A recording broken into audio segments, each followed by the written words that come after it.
Video को सुन रहे हो तो समझ लीजिए कि ये भगवान चाहते हैं, इसलिए आप सुन पा रहे हो, क्योंकि उनकी मर्जी के बिना कोई उनका नाम भी अपनी वाणी पर नहीं ला सकता।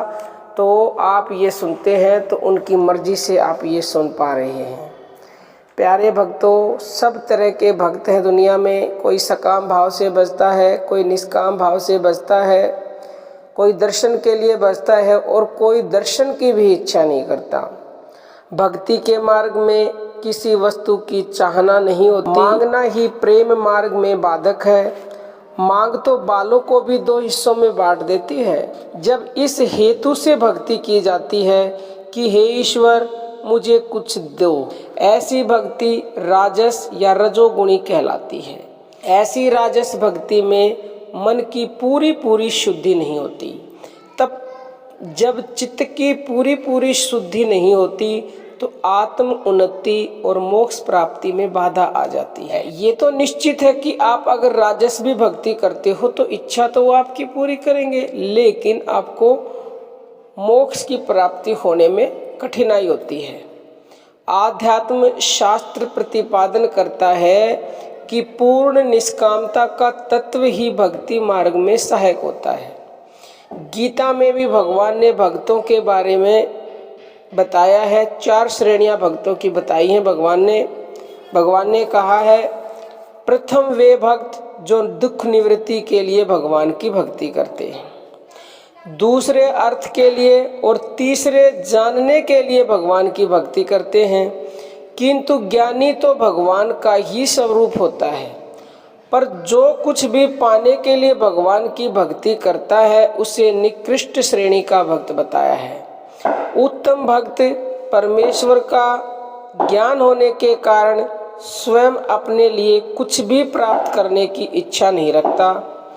उस पुरुष का संपूर्ण भूतों में कुछ भी स्वार्थ भाव नहीं होता, परंतु नारद आदि को के समान ज्ञानी पुरुष तो केवल कर्तव्य बुद्धि से ही परमेश्वर की भक्ति करता है और वही सब भक्तों में श्रेष्ठ है। यह भक्ति भागवत पुराण के अनुसार 9 प्रकार की बताई है।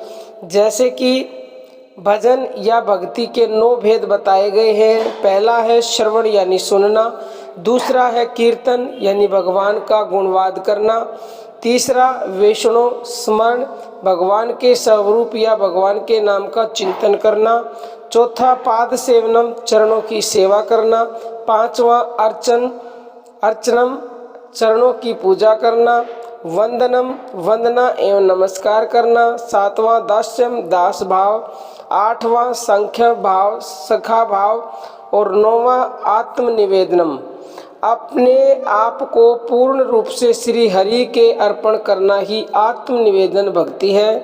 वास्तव में 8 प्रकार की भक्ति आने पर आत्मनिवेदन स्वयं ही हो जाता है। पहली भक्ति संतों के निकट जाकर सत्संग श्रवण या दूसरी भक्ति कथा के प्रसंग में रति अर्थात प्रेम होना। जितने भी मनुष्य दान पुण्य आदि शुभ कर्म करता है, इन सब का फल मरने के बाद अर्थात 84 में मिलता है, मगर सत्संग रूपी गंगा में नहाने का फल तो उसी समय मिल जाता है। सच्चा सुख और आनंद संतों की संगत करने से ही मिलता है। जो श्रद्धा रूपी धन से हीन है, संतों की संगत से दूर रहते हैं और जिन्हें भगवान से मिलने एवं दर्शन करने की उत्कंठा नहीं है, वे लोग राम भक्ति के रहस्य को नहीं जान सकते। संत महात्मा सभी कालों और सभी देशों में रहते हैं, मगर भाग्यहीन लोग अपने अभिमान के वशीभूत होकर सत्संग से लाभ नहीं उठा सकते। तीर्थों का राजा प्रयागराज को माना जाता है, मगर सच्चा तीर्थराज तो संत समाज है, जिसमें नहाने का फल तत्काल मिल जाता है। कौवे के स्वभाव वाला मनुष्य कोमल और बगुले के स्वभाव वाला मनुष्य हंस बन जाता है। राम भक्ति का तो अधिकारी वह है जिसे संतों की संगत प्यारी लगती है। भक्ति सब गुणों और सुखों का खजाना है। भक्ति जप तप पूजा पाठ यज्ञ हवन तीर्थ व्रत आदि के अधीन नहीं है। भक्ति अनुपम तथा स्वतंत्र है, किंतु भक्ति तभी मिलती है जबकि संत मिल जाए और अनुकूल होकर भक्ति का उपदेश देवें।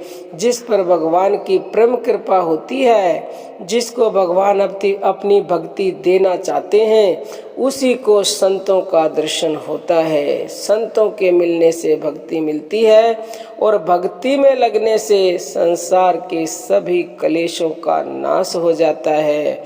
तो प्यारे भक्तों, ये बहुत ही दुर्लभ सत्संग है, आपके जीवन को बदलने वाला सत्संग है। भक्ति कीजिए।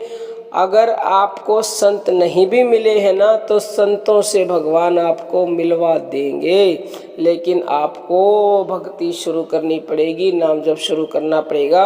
और वीडियो आप ये सुन पा रहे हो तो उनकी परम कृपा से सुन रहे हो।